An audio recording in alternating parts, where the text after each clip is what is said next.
राहुल गांधी के लिए आप कह सकते हैं कि 3 मई को उन्होंने पारिवारिक जो सीट थी उनकी पारंपरिक रायबरेली की, उसकी जिम्मेदारी उठा ली, वहां से पर्चा दाखिल कर दिया।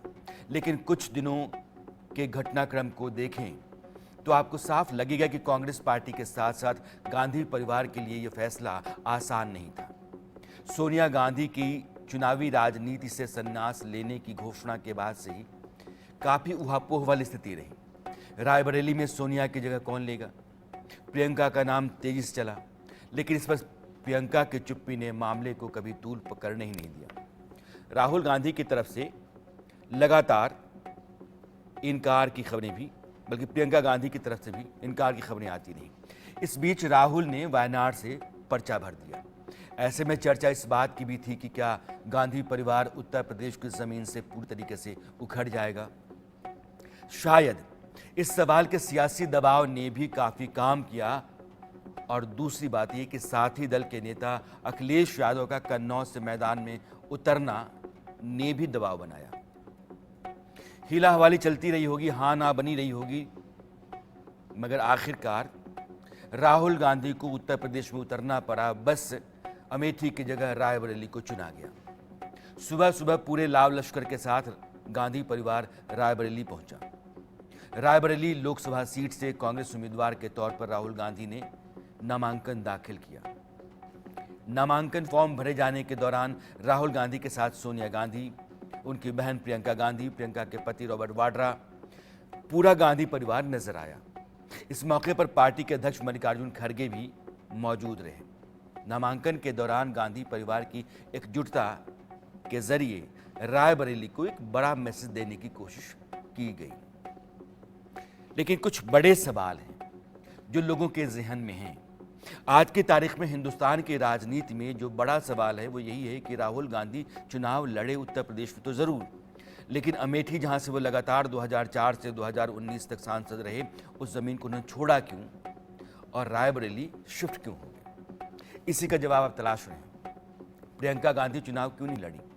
केएल शर्मा को गांधी परिवार ने क्यों उतारा? केएल शर्मा कौन है? और ब्रजभूषण शरण सिंह का पत्ता बीजेपी ने आखिरकार क्यों काटा? उनके बेटे को चुनाव मैदान में क्यों उतारा? ये जो बड़े सवाल हैं, इन्हीं की पड़ताल आज अरसत में है। तो नाना करते करते राहुल गांधी ने आखिरकार हाँ कैसे कर दी? राहुल गांधी अमेठी की जगह रायबरेली को क्यों चुन रहे थे? और अलबत्ता चुना। रायबरेली से प्रियंका या रॉबर्ट वाड्रा को टिकट क्यों नहीं दिया गया? रॉबर्ट वाड्रा तो कई बार खुलेआम कह चुके थे कि बड़ी संख्या में लोग मुझ पर लड़ने का दबाव बना रहे हैं, वो चाहते हैं कि मैं चुनाव लड़ूं। अब इससे साफ भला कोई क्या कहेगा? क्या कांग्रेस का कोई उपचुनाव वाला प्लान बी भी है, जिसके बाद प्रियंका को मेन स्ट्रीम में लाया जाएगा? इसकी साइड स्टोरी जो है उसको समझते हैं। अंदर खाने से जो खबर सामने आ रही है उसके मुताबिक कांग्रेस के इंटरनल सर्वे में एक बात साफ हो गई कि इस बार अमेठी और रायबरेली दोनों ही जगहों पर कांग्रेस की स्थिति ठीक नहीं है। खासकर अमेठी में हालत ज्यादा पतली है। अमेठी में स्मृति ईरानी की सुपर सक्रियता ने माहौल पूरी तरीके से बदल दिया है। अगर ऐसे में राहुल वहां से मैदान में उतरते हैं तो उनके हारने का खतरा ज्यादा है। इसके लिए राहुल गांधी भी कम जिम्मेदार नहीं है। जहां एक ओर स्मृति ईरानी अमेठी में जमी रही हैं, राहुल गांधी 2019 की हार के बाद से पूरी तरीके से डिस्कनेक्ट हो गए। वे वायनाड को अपना घर बताने लगे, जबकि स्मृति ईरानी ने अमेठी में बाकायदा अपना घर बनवा लिया। उन्होंने कामकाज के साथ साथ अमेठी के लोगों के साथ एक इमोशनल रिलेशन कायम किया। अब ऐसी स्थिति में राहुल का अमेठी से चुनावी मैदान में उतरना खतरे से खाली नहीं था। अमेठी से एक बार फिर राहुल का हारना कांग्रेस को ज्यादा नुकसान पहुंचाता। इस वक्त राहुल गांधी कांग्रेस के सबसे बड़े सियासी ब्रांड हैं या सबसे बड़े सूरमा हैं। वो कांग्रेस की तरफ से प्रधानमंत्री का चेहरा भी है। अमेठी से राहुल की दूसरी हार उनके पॉलिटिकल करियर और कांग्रेस की उम्मीदों दोनों को बहुत बड़ा नुकसान देती।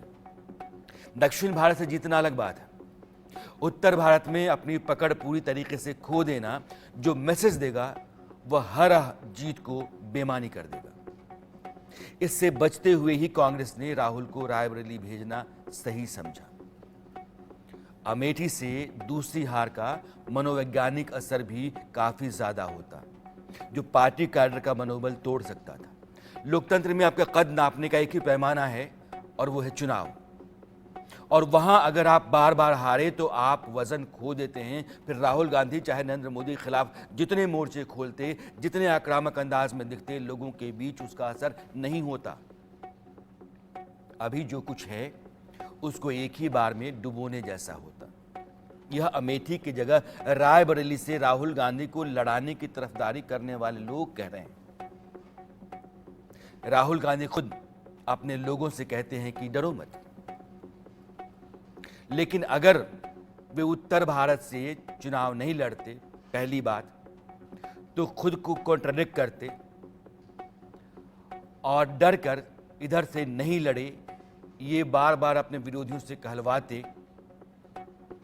वैसे भी अमेठी छोड़ने को बीजेपी ने भागना ही बताया है और प्रधानमंत्री राहुल के पर्चा भरने के बाद से ही उनके भागो मत वाले बयान पर तंज कस रहे हैं। आप नरेंद्र मोदी को सुनिए। मैंने कहा था इनकी सबसे बड़ी नेता चुनाव लड़ने की हिम्मत नहीं करेगी, वो डर के मारे भाग जाएगी। और वो भाग करके राजस्थान गई और राजस्थान से राज्यसभा में आई और हुआ भी यही। मैंने पहले ही बता दिया था कि शाहजादे वायनाड में हारने वाले हैं और हार के डर से जैसे ही वायनाड में मतदान समाप्त होगा वो दूसरी सीट खोजने लग जाएंगे। और अब दूसरी सीट पर भी उनके सारे चेले चपाटे कह रहे थे अमेठी आएंगे, अमेठी आएंगे, लेकिन अमेठी से भी इतना डर गए, इतने डर गए, वहां से भागकर अब रायबरेली में खोज रहे हैं रास्ता। ये लोग घूम घूम कर सबको कहते हैं डरो मत। मैं भी आज उन्हें कहता हूं और बड़े जी भर के कहता हूं, अरे डरो मत, भागो मत। अगर आप अपने लोगों में हौसला भरने के लिए कहते हैं कि डरो मत और आप ही मैदान में डरे दिखते हैं, तो जिन लोगों को आप कहते हैं, मैसेज देते हैं, उन लोगों के बीच हौसला पैदा करना आसान नहीं होता। ये मुश्किल काम है। टेढ़ी कीड़े। राहुल गांधी को अमेठी से लड़ना चाहिए था, इस हक में बहुत सारे लोग हैं। उनको इस बात से हैरत है कि हार या जीत की चिंता किए बगैर लड़ने का जज्बा राहुल गांधी को दिखाना चाहिए था, लेकिन उन्होंने पहले अपनी जीत को प्रायोरिटाइज किया और जहां से वो जीत सकते थे, वहां गुंजाइश थी, वहां चले गए। जहां मुकाबला मुश्किल का था वहां से वो हट गए। इसलिए डरो मत वाली बात उनकी अब थोड़ी सी हल्की होने लगी है। आगे बढ़ने से पहले, जमीन को टटोलने से पहले, कुछ और अंदर खाने की बातें आपके सामने रखने से पहले, अभी तक जो हमने डिस्कस किया कि राहुल गांधी क्यों अमेठी छोड़ करके रायबरेली गए, इस पर चर्चा कर लेते हैं। मेरे साथ दो खास मेहमान हैं। अरविंद मोहन जी हैं, कंसल्टिंग एडिटर हैं इंडिया न्यूज़ के, और रेणु मित्तल जी हैं, आप सीनियर जर्नलिस्ट हैं। कांग्रेस की बारीक पकड़ है आपकी और बेहतर समझ रखती हैं। रेणु जी, पहला सवाल मेरा आपसे है, इस फैसले को आप सही मानती हैं या ये फैसला एक गलत फैसला हो गया? देखिए, मेरा मानना यह है कि राहुल गांधी इस बार अमेठी से चुनाव लड़ते, जैसा उन पर प्रेशर बन रहा था पार्टी से, अलायंस पार्टनर से, ऊपर कांग्रेस अध्यक्ष से, तो वो इस बार चुनाव जीत जाते। क्योंकि पिछले बार मेरा मानना है कि वो हारे हैं क्योंकि अपने ही रीजन से। वोट स्मृति ईरानी के लिए नहीं था, वोट राहुल गांधी के खिलाफ था। राहुल गांधी का जो एटीट्यूड है, जो बिहेवियर है, इस तरह से उन्होंने अपने आप को कंडक्ट किया, अमेठी को सीरियसली नहीं लिया, लोगों से नहीं मिलते थे, बहुत सारे ऐसे कारण थे जिसकी वजह से लोगों ने कहा कि हो सकता है ये गांधी फैमिली से हो। पर हमको भी अपना रिस्पेक्ट है, सेल्फ रिस्पेक्ट है, उस वजह से उनको हराया गया लोगों की तरफ से। अब मेरे ख्याल में इतने 5 साल में राहुल गांधी ने अपना लेसन सीख लिया। और वहां पे लोग, एक वीआईपी कॉन्स्टिट्यूंसी है अमेठी और रायबरेली, उन वहां पर एक लोगों का एक अलग स्टेचर जो अपने आप का मानते हैं। तो जब वो वीआईपी कॉन्स्टिट्यूंसी का स्टेटस चला गया, तो मेरे ख्याल में एक एक भावना उठी कि भाई राहुल जी गांधी वापस आए तो हम राहुल गांधी को जिता देंगे। मेरा पक्का मानना है रेणु कि जी, राहुल नहीं, गांधी अब अमेठी ठीक से है, जरूर आपकी लड़के राय जीतेंगे। कमोबेश ये है कि राहुल गांधी को अमेठी से लड़ना चाहिए था। उन्होंने रायबरेली जाकर के फैसला ठीक नहीं लिया है क्योंकि वो उनके जीतने की संभावना थी। दूसरा सवाल मेरा आपसे ये है कि अगर अमेठी छोड़ करके रायबरेली गए हैं तो कहीं ना कहीं वो डरो मत वाली उनकी जो अपनी बात है वो कमजोर पड़ती है, तो इसका नुकसान होगा कांग्रेस को। देखिए, नुकसान की बात नहीं है। मेरा मानना है कि जो एक मोमेंटम बन रहा था कांग्रेस के लिए, वो बहुत और मजबूत हो जाता, वर्कर को इंस्पायर करता, एक पार्टी में एक नया जोश आता कि राहुल गांधी वापस अमेठी से लड़ रहे हैं। और अगर प्रियंका गांधी लड़ लेती तो फिर एक वो और ज्यादा कंसोलिडेट हो जाता। तो मेरे को रीजन नहीं समझ में आ रहा है ये क्यों गए रायबरेली, कोई रीजन आते हैं नहीं रेणु जी, था। आते हैं क्या अरविंद जी। वो रेणु जी ने दो बातें कही हैं, मोटे तौर पर यही कमोवेश मैंने भी लोगों से सुना है कि राहुल गांधी को अमेठी नहीं छोड़ना चाहिए था, अमेठी से उनको लड़ना चाहिए था, रायबरेली से प्रियंका गांधी को लड़ाना चाहिए था। ना तो राहुल गांधी अमेठी से लड़े, ना प्रियंका गांधी रायबरेली से। इस फैसले को आप कैसे देख रहे हैं? देखिए, एक सामान्य सेंस तो आता है कि उन्होंने छोड़ दिया और कहीं हार का डर था और ये कमजोरी है, और जो मोमेंटम पहले दो फेज में बना है थोड़ा अपोजिशन के लिए, उसको वो हल्का होगा, ये तो फीलिंग एक आती है।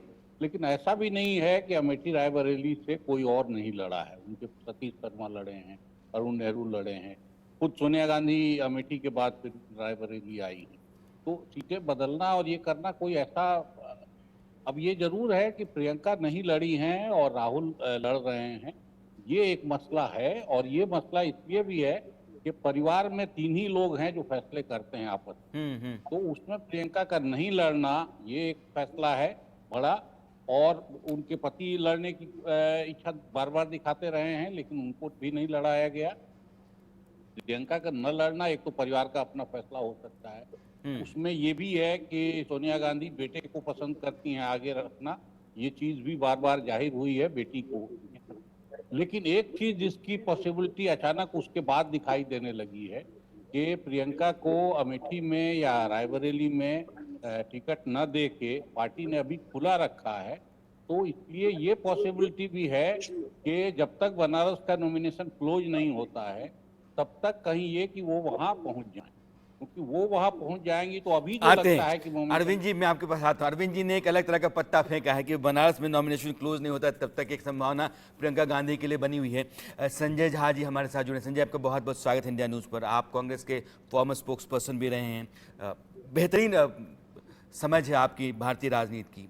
कांग्रेस का फैसला ये सबको सकपका गया कि राहुल गांधी अमेठी से ना लड़ें, रायबरेली चले जाएं, प्रियंका गांधी को मैदान में नहीं उतारा जाए। ये वैसे समय में जब नरेंद्र मोदी की अगुवाई में एनडीए लगातार एक मजबूत चैलेंज के तौर पर आपके सामने है, आपके भीतर हौसले की दरकार है, आप अपने लोगों को खड़ा कर सकें, मजबूत कर सकें, ललकार सकें विरोधी को, इस खातिर अपनी ज़मीन पर खड़ा होकर के आप बने रहें, यह आपके लिए ज़रूरी है। इस तरह के मौके पर, क्योंकि मौक़ों पर आपके फैसले क्या होते हैं यह बहुत कुछ तय करता है, इस फैसले को आप कैसे देख रहे हैं? देखिए, मैं समझता हूं कि पहले दो फेजेस के बाद एक तरीके से विपक्षी दलों को, इंडिया अलायंस को एक रफ्तार, एक मोमेंटम रहा है उनके पक्ष में। अब अंत में आंकड़े क्या आते हैं वो तो जून 4 को हम मालूम कर ही लेंगे, लेकिन एक तरीके का जो एक माहौल बना है कि सरकार के विरुद्ध मुद्दों पर एक नकारात्मक सोच भारतीय आवाम का शायद फैसला हो सकता है। ऐसे हालात या माहौल पर मैं समझता हूं कि राहुल गांधी जी को अमेठी से चुनाव लड़ना उनके लिए मैं सही रणनीति होती, क्योंकि देखिए ये स्मृति ईरानी या भाजपा से लेने की बात नहीं है। आप यदि अमेठी का इतिहास देखिएगा तो वहां से तो ढेर सारे अच्छे नेता, राजीव गांधी, सब लोग वहीं से लड़े थे। तो ये एक गांधी परिवार का, जैसे हम कहते हैं, it's like a rampart, it's like a bastion.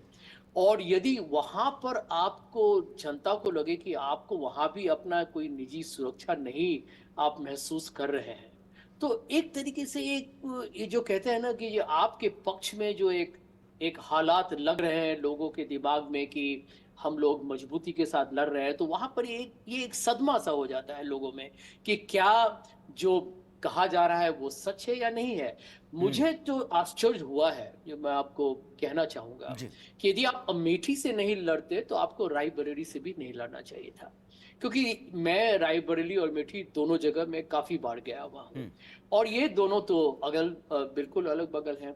और वहां पर आप यदि सोच रहे हैं कि रायबरेली में जीतने का संभावना ज्यादा है और अमेठी में मुश्किलात ज्यादा है, तो ये जो जो कि चुनाव में लोगों को ऐसे शख्सियत को ज्यादा लोग पसंद करते हैं जो हार या जीत को अलग कर दीजिए, जो लड़ने के लिए बिल्कुल संजय शिद्दत जी, के साथ आपसे एक सवाल मेरा है, उठने के क्योंकि लिए। आप कांग्रेस को बहुत बेहतर तरीके से समझते हैं। ये गांधी परिवार का फैसला था। इस फैसले में कांग्रेस के किसी भी नेता की कोई भूमिका होगी, यह नहीं माना जा सकता है। तो गांधी परिवार के भीतर जब चर्चा चली होगी तो अमेठी रायबरेली दोनों का जिक्र आया होगा। इस निर्णय पर आना कि रायबरेली से राहुल गांधी लड़ेंगे, ये कैसे मुमकिन हुआ होगा? ये राहुल गांधी की निजी राय होगी, उनका अपना निर्णय होगा, या फिर कोई और कारण भी रहा होगा? जैसे कई हलकों से कहा जाए कि अखिलेश यादव की तरफ से दबाव था कि जब हम मैदान में कन्नौज से उतर गए हैं तो राहुल गांधी को उतरना चाहिए, तो फिर अब जब इज्जत आ ही गई है दांव पर तो चलो हम रायबरेली से लड़ते हैं जो सेफ सीट है। अंदर खाने क्या हुआ होगा? सिर्फ मैं चाहता हूं कि आप अगर इसको अपनी जो समझ और अनुभव है उसके आधार पर बता पाएं। देखिए, अखिलेश जी ने तो कहा था कि महफिल यहीं जमेगी, और यहाँ पर देखिए राहुल गांधी का नहीं लड़ना, ये आपने बिल्कुल सही कहा है, या प्रियंका गांधी का भी नहीं लड़ना, ये इनका निजी फैसला है। ये कोई सेंट्रल इलेक्शन कमेटी का जो लोग कह रहे हैं कि उनका निर्णय होगा, हम उसका पालन करेंगे, वो मैं नहीं समझता कि उसमें कोई बुनियादी सच है। सच्चाई यही है कि चाहे जो भी धर्म संकट हो या जो भी कश्मकश हो, ये निर्णय को यदि यही निर्णय होने वाला था तो ये पहले कहना चाहिए था। यहाँ पर देखिए लोगों का अपेक्षा, देखिए कांग्रेस पार्टी को ढेर सारे लोग छोड़ के चले गए, नेता लोग। देखिए कांग्रेस पार्टी का जो कार्यकर्ता है वो अभी भी कांग्रेस पार्टी के लिए लड़ता है। सो आपका जो प्रश्न है उसका जवाब मैं यही कहूंगा, क्योंकि देखिए इतने सालों से कांग्रेस पार्टी सरकार राज्य में तो नहीं रही है, कम से कम 35 साल हो चुका है, और लोकसभा में 2009 में कांग्रेस पार्टी को 22-23 सीटें मिली थी। तो ये कांग्रेस पार्टी को समझना चाहिए। देखिए राजनीति आशावादी लोगों से लड़ा जाता है, राजनीति में आपको आत्मविश्वास चाहिए, चाहे लोग कहें कि मोदी जी जीत रहे हैं या नहीं, उससे आपको कुछ नहीं करना। आप जब चुनाव लड़ते हैं तो आपको इस आत्मविश्वास के साथ लड़ना होगा कि मैं ये चुनाव जीत सकता हूं। लेकिन यदि हमारे नेता ही लोग, यदि उन लोगों को लगे कि वो किसी असमंजस में है या उनको अपने निर्णय पर विश्वास नहीं है, तो मैं समझता हूँ कि कार्यकर्ता मैसेज पर गलत जो जाएगा। लेकिन संजय जी, हौसला एक अफजाई सवाल और और है प्रेरणा मेरा। बहुत महत्वपूर्ण होता है। एक बात ये कही जा रही है कि अभी जो चुनावी माहौल है उसमें मोदी वर्सेस राहुल गांधी का नैरेटिव तैयार हो गया है। देश में दो ही नेता आमने सामने हैं। अगर वो अमेठी से उतार दिए जाते तो स्मृति ईरानी बनाम राहुल गांधी हो जाता और वो कहीं ना कहीं डाइल्यूट हो जाता है वो पूरा नैरेटिव। तो इसलिए वहां से निकाल करके रायबरेली में उनको खड़ा किया गया। आप इससे कितना सहमत हैं? देखिए मैं इसके साथ सहमत नहीं हूं, बताता हूं क्यों। क्योंकि देखिए ये जो चुनाव है, यहाँ पर कांग्रेस एक तरीके से एजेंडा बना रही है। ये बड़ा अजीब सा चुनाव है ये। मोदी जी कह रहे थे कि हमको 370 सीट मिलेगा, लेकिन यदि उनके व्यवहार को देखिए, उनकी शैली को देखिए, उनके बयानबाजी को देखिए, तो वो काफी भयभीत हैं। क्योंकि जिस तरीके का उन्होंने भाषण दिया है, सांप्रदायिक और बिल्कुल सरासर दिन दहाड़े झूठ, मैं समझता हूं कि मोदी जी चिंतित है कि होने वाला क्या है। देखिए कोई अनुमान या पूर्वानुमान नहीं मान कर सकता है भारत के 100 करोड़ वोटर्स का। यहाँ पर कांग्रेस का मैनिफेस्टो जो गारंटीज हैं गरीबों के लिए, मनरेगा, महिलाओं के लिए, बेरोजगार के लिए, वो एक तरीके से एजेंडा बन चुका है। तो मैं समझता हूँ कि जैसे अंग्रेजी में है कहते हैं कि Congress has got a tail wind behind इट। यहाँ पर यदि राहुल गांधी अभी स्मृति ईरानी के साथ टक्कर में लग जाते हैं तो एक तरीके से लोगों में जो कहते हैं ना, वो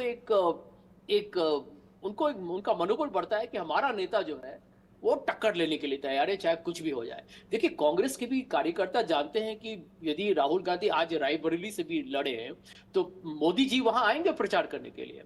भाजपा वहां 100 नेताओं को भेजे कि वो आसान से जीत कहीं भी आसानी से नहीं होने वाला है। तो यहां पर यदि राहुल गांधी यदि लड़ते हैं, तो कांग्रेस के लिए एजेंडा और बढ़ता, आप ज्यादा नैरेटिव जो है, राजनीतिक अफसाना आपके पक्ष में आता।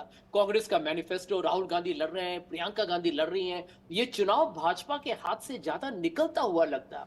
और देखिए, बहुत लोग जो भारत में जो वोट करते हैं, मोदी जी चिंतित क्यों हैं, मैं बताता हूं। क्योंकि भारत के जो फ्लोटिंग वोटर्स है वो 50% से ज्यादा है, जो न भाजपा को पसंद करते हैं न कांग्रेस को पसंद करते। वो आखिरी 3-4 दिन में वो निर्णय ले लेंगे हमको किसको वोट करना है। तो यहां पर यदि 5 फेजेस बाकी हैं और कांग्रेस पार्टी को ये मौका था कि कहे कि देखिए, हम इतने बल के साथ लड़ रहे हैं, इतने आत्मविश्वास के साथ लड़ रहे हैं कि हमको किसी ने चुनौती दी कि आइए टक्कर लेने के लिए, हम मैदान में पहुंच गए। तो यहाँ पर ये जो नैरेटिव है, ये शायद कांग्रेस पार्टी ने आज संजय जी, बहुत बहुत अच्छे कंक्लूजन पर आप आए हैं। अरविंद जी, संजय जी की जो राय है वो ये है कि नरेंद्र मोदी और नरेंद्र मोदी की जो टीम है वो कहीं ना कहीं डरी सहमी है, उसको ये समझ में नहीं आ रहा है कि नतीजा क्या होगा। और कांग्रेस का जो अपना मैनिफेस्टो है उसके बहुत सारे ऐसे पॉइंट्स हैं जो लोगों के बीच में चर्चा में आ गए हैं। एक एज था कांग्रेस के पास आगे बढ़ने और लड़ने का, और यह रायबरेली जा करके राहुल गांधी ने उसको लूज किया है। हालांकि नरेंद्र मोदी जिस तरीके से मंचों से ललकार रहे हैं, जिस तरीके से एग्रेसिव दिख रहे हैं, आज भी उन्होंने कहा कि डरो मत कहने वाला आदमी ही डर गया। तो ये एक उनका अपना जो फ्रंट फेस है, उससे कहीं भी वो सिग्नल नहीं देते हैं कि उनके भीतर कोई कंफ्यूजन है। वो आज भी कहते हैं कि हम कह रहे हैं कि हम बहुत जीत रहे हैं, तो हम जीत ही रहे हैं। ये अब बात परे हो गई है। आप कैसे? हाँ जी। नरेंद्र मोदी को डरा सहमा मानना मुझे लगता है कि ये गलत है। अभी आज की तारीख ये जरूर है कि 2 फेज के चुनाव के बाद अपोजिशन को कुछ माने थोड़ा मोमेंटम उसको मिला है। और अगर राहुल, अखिलेश ये सब लड़ने उतर जाएंगे मैदान में, तो यूपी में भी थोड़ा कुछ ऊपर बढ़ेगी गाड़ी, निश्चित रूप से रफ्तार पकड़ेगी। प्रियंका आती तो शायद और थोड़ा इसमें पड़ता। मैं मानता हूं कि किशोरीलाल शर्मा जो हैं वो संगठन का काम तो देखते रहे हैं, लेकिन उनकी जगह कोई बड़ा नाम और आ जाता अगर प्रियंका नहीं लड़ती कोई, और कांग्रेस में ऐसे नामों की कमी नहीं है, तो कोई और बड़ा नाम आ जाता तो शायद लड़ाई थोड़ी और। लेकिन एक पॉसिबिलिटी जिसकी तरफ तुरंत फिर सुप्रिया के ट्वीट से या फिर जयराम रमेश के ट्वीट से इशारा होता है कि अभी सस्पेंस बाकी है, अभी मोहर ऐसा होना बाकी, अभी सस्पेंस बाकी है। मैं आप दोनों के पास आता हूं, बस 2 मिनट के लिए कुछ बातें अपने दर्शकों के सामने रख देता हूं। अमेठी में राहुल वर्सेस स्मृति को लेकर के एक दूसरे नैरेटिव की भी चर्चा है। कांग्रेस के कुछ लोगों को लगता है कि अगर राहुल स्मृति के खिलाफ मैदान में उतरते हैं, जो अभी मैं कह रहा संजय जी से, तो वो राहुल वर्सेस स्मृति का मामला हो जाएगा। और नैरेटिव अभी जो चल रहा है वो मोदी वर्सेस राहुल का चल रहा है। और संजय जी कह रहे हैं कि नहीं, मैं ये नहीं मानता हूं। आपके पास जो अभी एज था, जिस तरीके से पूरा अपोजिशन यूनाइटेड होकर के नरेंद्र मोदी की अगुवाई में एनडीए के मुकाबले में लड़ रहा था, वो पूरा मोमेंटम आपने कहीं ना कहीं डिफ्यूज किया है। अब सवाल ये है कि रायबरेली से आप केएल शर्मा को, जो अभी अरविंद जी कह रहे थे, केएल शर्मा को आप उतारते हैं। केएल शर्मा लुधियाना के हैं। वो 1981 में जो राजीव गांधी अमेठी से जीते, उसके 1-2 साल के बाद 83 के आसपास वो केएल शर्मा से मिले और उनको लेकर के अमेठी गए। उसके बाद से केएल शर्मा अमेठी में रिप्रेजेंटेटिव के तौर पर, वो सांसद रिप्रेजेंटेटिव के तौर पर वहाँ काम करते रहे, वहीं बने रहे। गांधी परिवार के बहुत ही खासम खास हैं। कांग्रेस के भी सिपहसालार माने जाते हैं, अच्छे सिपाही माने जाते हैं, सिपहसालार नहीं बल्कि अच्छे सिपाही माने जाते हैं, और ये उनका इनाम है। अब संजय जी, एक सवाल है, प्रियंका गांधी एक बहुत मजबूत कैंडिडेट हो सकती थी। अमेठी और रायबरेली दोनों कॉन्स्टिट्यूंसी को आप कैटर कर सकते थे, लेकिन आपने प्रियंका गांधी को ना उतार के केएल शर्मा को उतारा। कारण क्या है? देखिए, यही तो मैं समझता हूं कि बिल्कुल एक जटिल प्रश्न है। क्योंकि कोई भी यही पूछेगा ना कि यदि आप किशोरी लाल जी को वहां से खड़ा किया। किशोरी लाल जी को मैं जानता हूं, बड़े मेहनती आदमी हैं, 24 घंटे काम करते हैं। लेकिन प्रश्न ये उठता है कि यदि किशोरी जी वहां से खड़े हुए हैं, तो वहां से प्रियंका गांधी क्यों नहीं खड़ी हुई? देखिए, इसका कोई जवाब ही नहीं है।